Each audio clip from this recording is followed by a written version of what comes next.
We're live from New Delhi. You're watching DD India Live, India's voice to the world. I'm Lipakshi Khurana. Coming up in the next 30 minutes. Slovakia government will meet following assassination attempt on Prime Minister Robert Fico. Fico is out of danger after being shot multiple times. France declares a 12-day state of emergency in New Caledonia as riots continue over passage of voting reform. 4 people killed, hundreds arrested. Russian president holds talks with his Chinese counterpart Xi Jinping in Beijing. She says two nations have accumulated a solid baggage of practical cooperation. US President Joe Biden and his Republican rival Donald Trump are all set for debates, first in June and again in September. And India to host Bharat Parva at Cannes Film Festival for the first time. Official poster and trailer of the 55th International Film Festival of India to be unveiled today.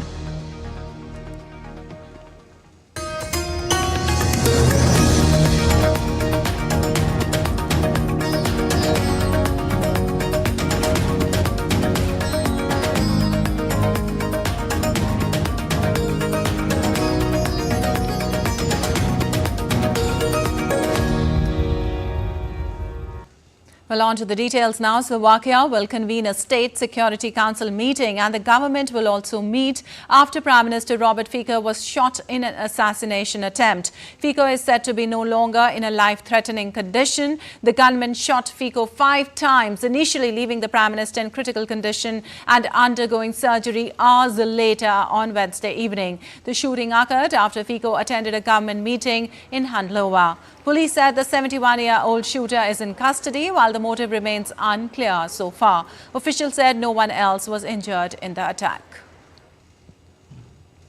Slovakia's Minister of Defense Robert Kalenek told a press conference that the shooting of Prime Minister Robert Fico was a political assault. Thank you. Look, we're just talking about the level of democracy, about capability to understand each other, to accept the other opinion, that not only one is that good one. If somebody have a different opinion, it's also, he have also his place on the earth and all in the political field. So this is the issue, what's happened. It's a political assault. US President Joe Biden and Russian President Vladimir Putin joined Slovakia's EU partners in expressing shock and condemnation of the shooting. European Commission President Ursula von der Leyen also condemned the assault. Fico was elected Prime Minister in October after running a campaign that criticized Western support for Ukraine. The European country is a member of NATO and the European Union and has little history of political violence. Also, India's Prime Minister Narendra Modi expressed a shock at the news of the shooting at Slovakia's Prime Minister Robert Fico. Taking to X, PM Modi said, and I quote, "I strongly condemn this cowardly and dastardly act and wish PM Fico a speedy recovery. India stands in solidarity with the people of the Slovak Republic," unquote. And moving on, France declared a 12-day state of emergency in New Caledonia as deadly riots continued over electoral reforms. The decision to impose emergency was taken at a crisis meeting held by Prime Minister Gabriel Attal and Interior Minister Gerald Darmanin on Wednesday. The state of emergency will give authorities additional powers to ban gatherings and forbid people from moving around. The riots have claimed lives of 3 young indigenous Kanak and a police official so far. 500 police officers were sent to the territory to reinforce current forces. Schools have been shut and there is already a curfew in the capital. Armed forces are also protecting Pacific Islands 2 airports. Rioting broke out over a new bill adopted by lawmakers in Paris on May 14th. It will allow French residents who have lived in New Caledonia for 10 years to vote in provincial elections, a move some local leaders fear will dilute the Kanak vote. Also, Russian President Vladimir Putin and his Chinese counterpart Xi Jinping held bilateral talks in Beijing on Thursday. According to media sources at the meeting, Xi said that the two nations have indeed accumulated a solid baggage of practical cooperation, while Putin said that the cooperation between two sides stands as a stabilizing factor for the world. Earlier, ahead of the visit, Putin praised Russia-China relations, saying they have reached the highest level ever despite the difficult global situation that continues to get stronger. Earlier, Xi rolled out the red carpet for Putin with the welcome ceremony held just after his arrival in Beijing. This marks Putin's first foreign visit since being sworn in for a 6-year presidential term that will keep him in power until at least 2030.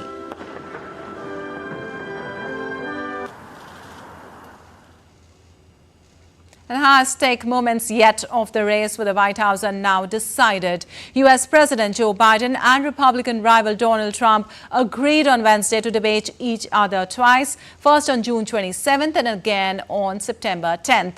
This comes after a rapid back and forth between their campaigns and a flurry of taunts and insults from the candidates. For months, it had been unclear whether Biden and Trump would even square off in a debate before the November election. And in a social media post, Joe Biden called on his opponent Donald Trump to join him for presidential debates, saying that Trump had lost 2 debates to him in the year 2020. Trump also accepted the offer via a post on social media, asserting that Biden was the worst debater he had ever faced, who cannot put 2 sentences together. Donald Trump lost 2 debates to me in 2020. And since then, he hadn't shown up for debate. Now he's acting like he wants to debate me again. Well, make my day, pal. I'll even do it twice. So let's pick the dates, Donald. I hear you're free on Wednesdays. Well, Donald Trump's ex-lawyer is back on the stand on Thursday in the former U.S. president's historic hush money trial. Cross-examination of Michael Cohen by the defense is expected to continue after getting off to a fiery start on Tuesday. Trump is accused of falsifying business records in the lead-up to the 2016 presidential elections. He has pleaded not guilty and calls the trial election interference. DD India's Sally Patterson has more on this. Michael Cohen's testimony could make or break this case for the prosecution. Donald Trump's hush money trial is taking place here in New York City, and the key witness is halfway through his testimony. Cohen was one time Trump's lawyer and fixer and is at the very heart of this case. He's the one who paid Stormy Daniels, an adult film star, $130,000 in order to keep her quiet about an affair she said she had with Trump 10 years before the payment allegedly took place in 2016, just before Americans headed to the polls for the presidential election. Now, Daniels says that that payment was made to try and stop her speaking out about that alleged affair, which Trump denies ever happened. Then what's being looked at here by the prosecution is whether or not Donald Trump knew and approved that payment and how he then filed it. The prosecution alleges that Trump filed it as legal expenses, something they say is in fact illegal and was an attempt to try and suppress negative information ahead of the election and keep it from the American people before they voted on their next president. Michael Cohen has spent several days now speaking about his relationship with Donald Trump, the relationship he says that they had.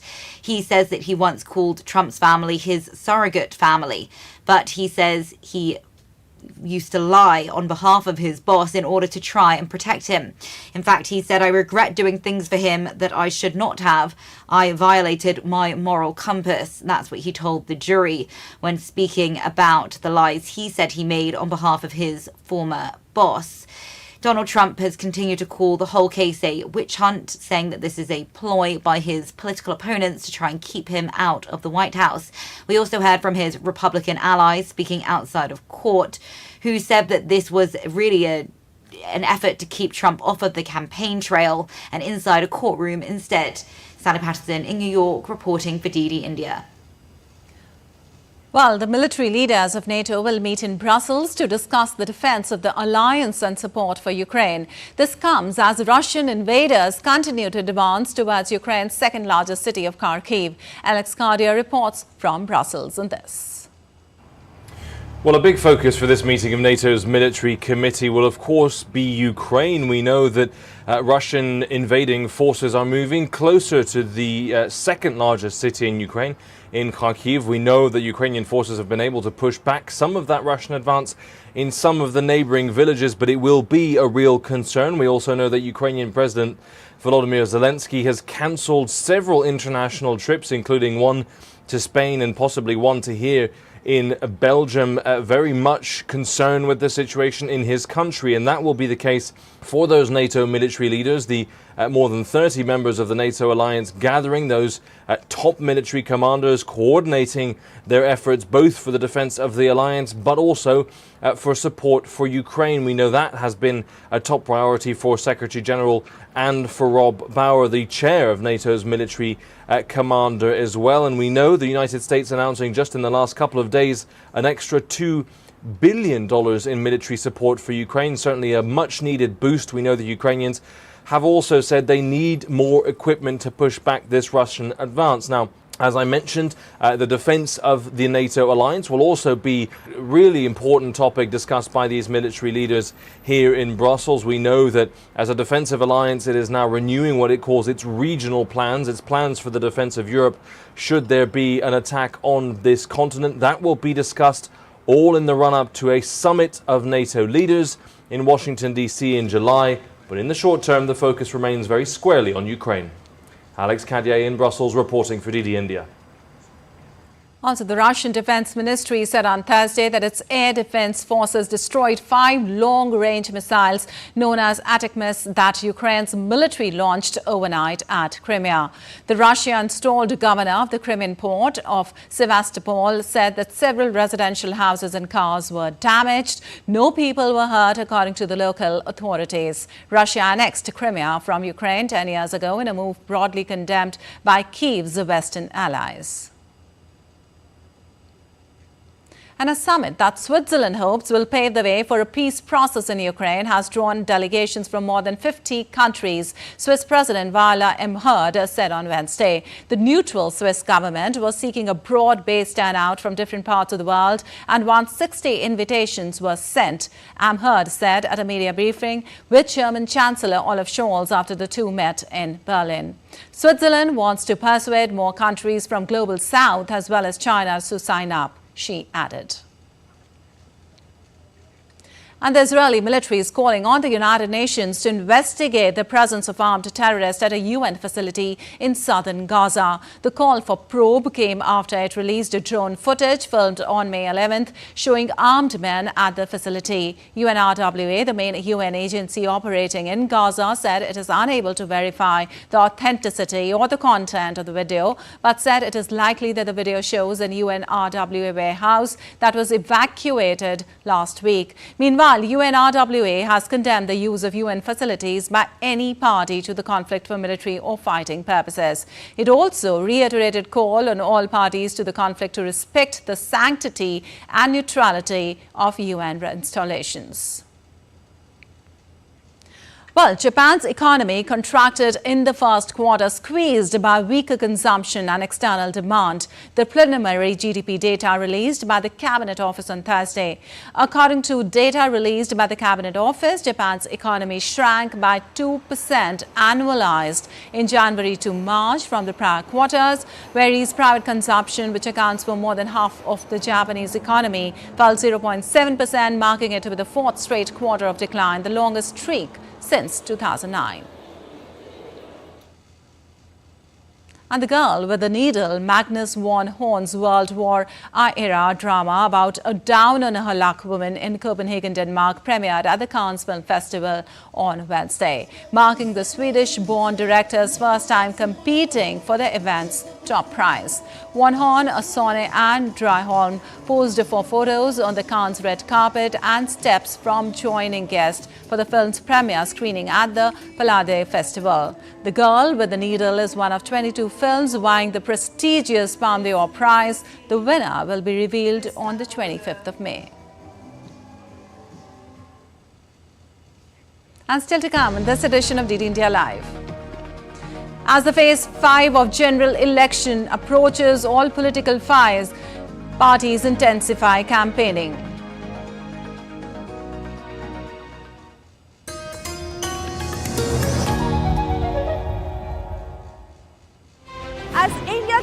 in the world's largest election. We help you feel the pulse of the nation. I am Sakal Bhatt.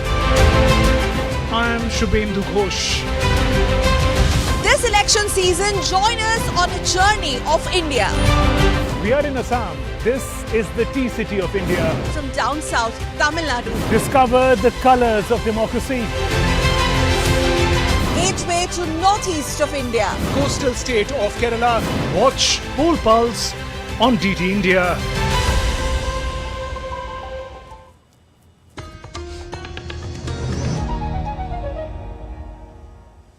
Welcome back. You're watching it India Live. I'm Lipakshi Khurana. And now let's get you the latest in the world's largest democratic election in India.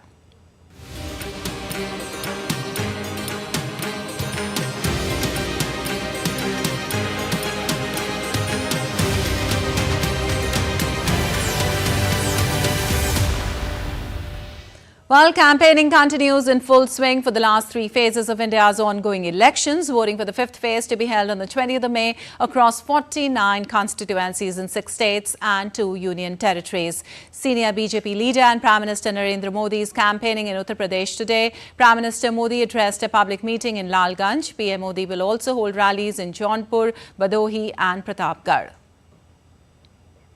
BJP leader and Union Home Minister Amit Shah will be addressing rallies in Bihar, Sitamarhi and Madhubani. While BJP National President JP Nadda held a roadshow in Bhubaneswar, he will also hold public meetings in Odisha later in the day.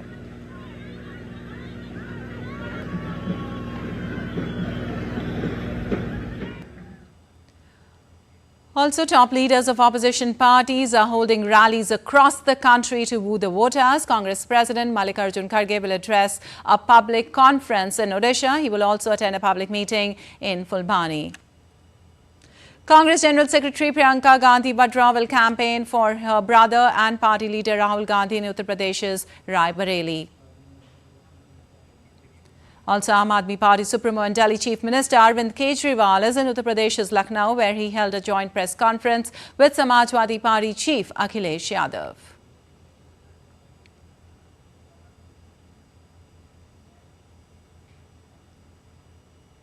Well, in the fifth phase of India's great democratic election, Ladakh's lone parliamentary seat goes to polls on the 20th of May. It has a unique landscape and rare flora and fauna, which attracts tourists in large numbers from home and abroad.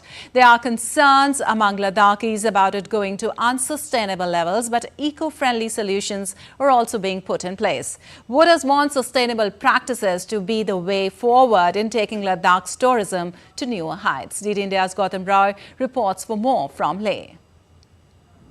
Ladakh, a land of majestic snowy mountains and awe-inspiring landscapes with rivers, valleys, high mountain passes and unique flora and fauna. Estimates say Ladakh drew around 600,000 tourists last year, but its population is barely half that number. It creates tremendous pressure on Ladakh's scarce resources ranging from water, vegetation, animals, birds and grasslands. Traffic jams have become commonplace in tourism hubs like Leh and other tourist destinations in Ladakh. Some tourists and establishments hosting them also don't behave responsibly, respecting the environment, which causes concern among Ladakhis. There should be a responsible tourist. They're throwing garbage everywhere, and then at the same time they're playing with the life of the animal also. Ladakh has a wide variety of rare animals and birds like the snow leopard and unique vegetation like grasslands and wetlands, which is sensitive to intrusion by tourists.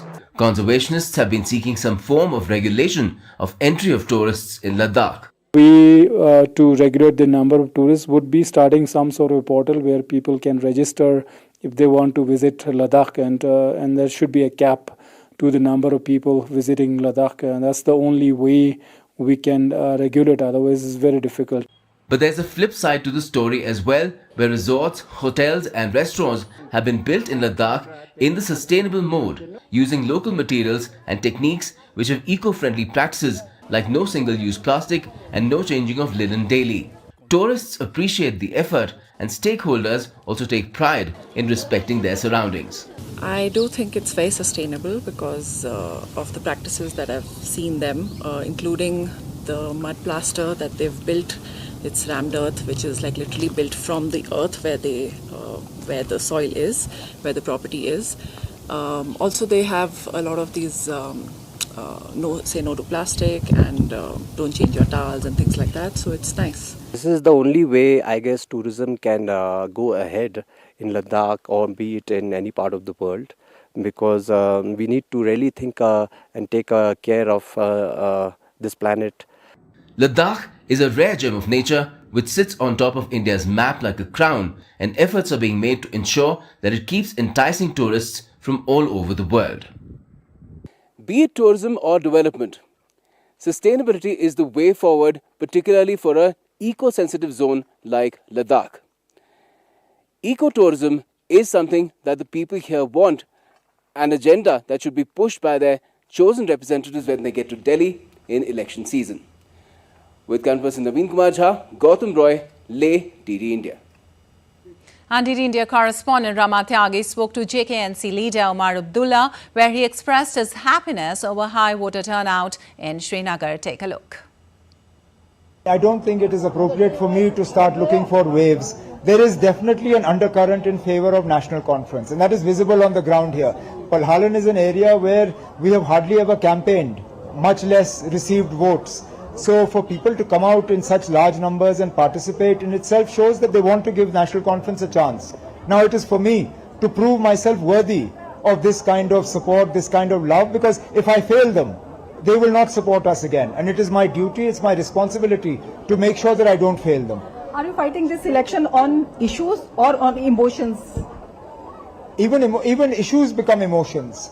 And you can't fight an emotionless issue. Every party uses issues. Every party uses emotions. So for us, there are issues, but those issues are highly emotional. Which party is a big challenge for you? Every contestant in some way or another poses a challenge. I think there are 2 or 3 who are in the top 2-3 that I'm fighting against. Let's see what happens. How do you see voter turnout in Srinagar constituency? I'm grateful to the people of Srinagar, Pulwama, Ganderbal, Badgam, Shupanya. They came out in much larger numbers than they have done in the past. And shifting focus, India at the Cannes Film Festival will see India hosting a Bharat Parv for the first time. It will be a networking evening where Indian talent and opportunities will be showcased, and the 2 marquee films, the Festival of India, MIF and IFFI, will be promoted. The official poster and trailer of the 55th India International Film Festival, to be held in Goa in November, will be unveiled at the Bharat Parv. The Bharat Parv will also see the release of the Save the Date for the first World Audio-Visual and Entertainment Summit Waves, to be hosted alongside the 55th IFFI. The day will also see a number of roundtables at the Bharat Pavilion on co-producing with India. India, the complete filming destination, the magic of authentic storytelling and convergence of technology in filmmaking. And the Bharat Pavilion was inaugurated at the 77th Cannes Film Festival on Wednesday. This pavilion has a new look rooted in Indian culture. It was an occasion to reflect on the strengths of Indian cinema, its expanding global reach, and the potential for more collaborations between the Indian film and entertainment industry and its foreign counterparts. DD India's Munmun Bhattacharya reports from there. In a year that spells magic for Bharat at the 77th Cannes Film Festival, with so many Indian selections across categories, the Bharat Pavilion was inaugurated amid much fanfare at this festival in France. Hosted each year at the prestigious Cannes Film Festival by the Information and Broadcasting Ministry of the Government of India, Bharat's participation is spearheaded by the National Film Development Corporation as the nodal agency and FICCI as the industry partner. The pavilion marks India's continued commitment to showcasing its rich cinematic heritage and fostering international collaborations with the global film fraternity. The grand inauguration ceremony was led by Secretary, Ministry of Information and Broadcasting Sanjay Jaju and Indian Ambassador to France and Monaco, Javed Ashraf. The momentous inauguration was witnessed by renowned filmmakers and industry leaders who came together to celebrate the essence of Indian cinema. The Bharat Pavilion is a dynamic platform. It provides a gateway to the diverse landscape of Indian films, talent and industry opportunities. It is set to host a series of scintillating panel discussions and networking sessions during the course of the festival and be the place that the Indian film fraternity calls home away from home. With cameraman YK Loknath, this is Munmun Bhattacharya from Cannes for DD India.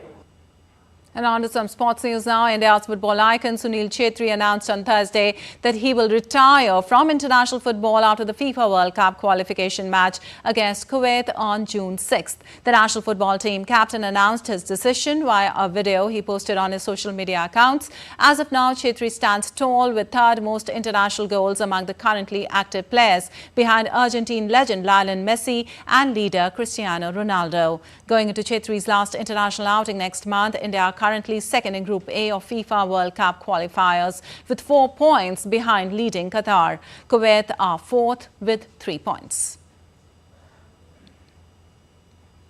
All right, that's all for this edition of DD India Live. But let us know your thoughts on the news of the day. For those on the go, you can get all the latest news and updates from India across the world on the DD India mobile app. The app is available on both Android and iOS platforms. Scan the QR code on the screen to download now. We'll be back with more news as it breaks here on DD India. I'm Lipakshi Khurana from all of us here in Delhi. Thanks for watching DD India Live.